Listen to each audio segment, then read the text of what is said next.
কিছুদিন ধরে মনে হচ্ছিল তাল খাওয়ার সিজন তো শুরু হয়েছে, কিন্তু সে আগের মতো আনন্দ কি আর হয়? ছোটবেলায় যেভাবে দল বেঁধে তাল পাড়তাম সে দৃশ্য এখন আর কই। বিকেলের রোদে তাল খাওয়ার লোভে ছেলেপেলেরা একসাথে দৌড়, যার হাতে তাল সেই গ্রামের হিরো। আর এখন বেশিরভাগ বন্ধুই শহরে, কলেজে, কাজে ব্যস্ত। দিন বদলাইছে, মানুষ বদলাইছে, কিন্তু মন তো এখনো সেই তালপাড়া দুপুরে আটকে আছে।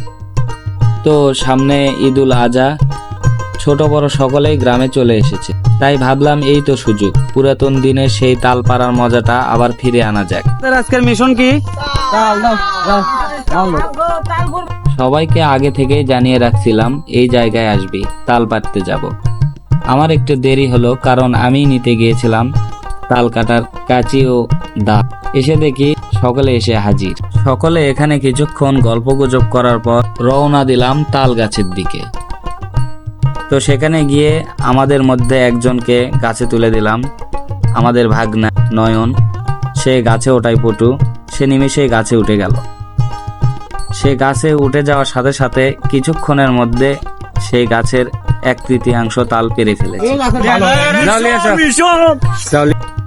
নিচে অপেক্ষায় থাকা বাকিরা নিমিষের মধ্যে তালগুলো একটা করে বাধা নিয়ে ফাঁকা জায়গায় একত্রিত করতে থাকে।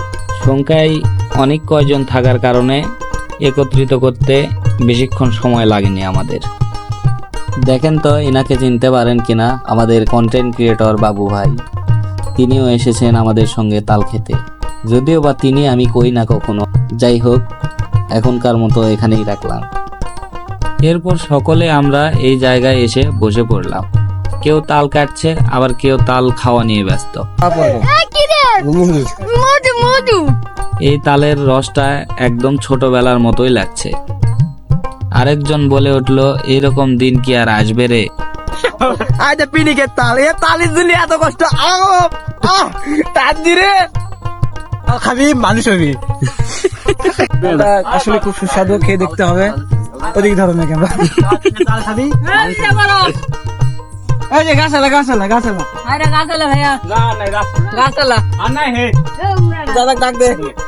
আসলে জীবনের সবচাইতে সুন্দর সময়গুলো অনেক সময় আমরা বুঝে উঠতে পারি না।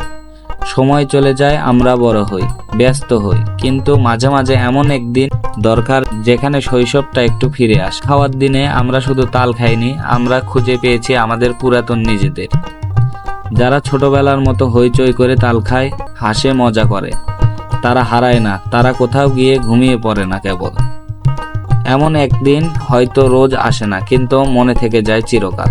বন্ধুদের সঙ্গে নিয়ে একদিন তাল খাওয়ার নামে ফিরে যাওয়া এই এক টুকরো শৈশব, এমন দিন হারিয়ে না ফেলি কখনো।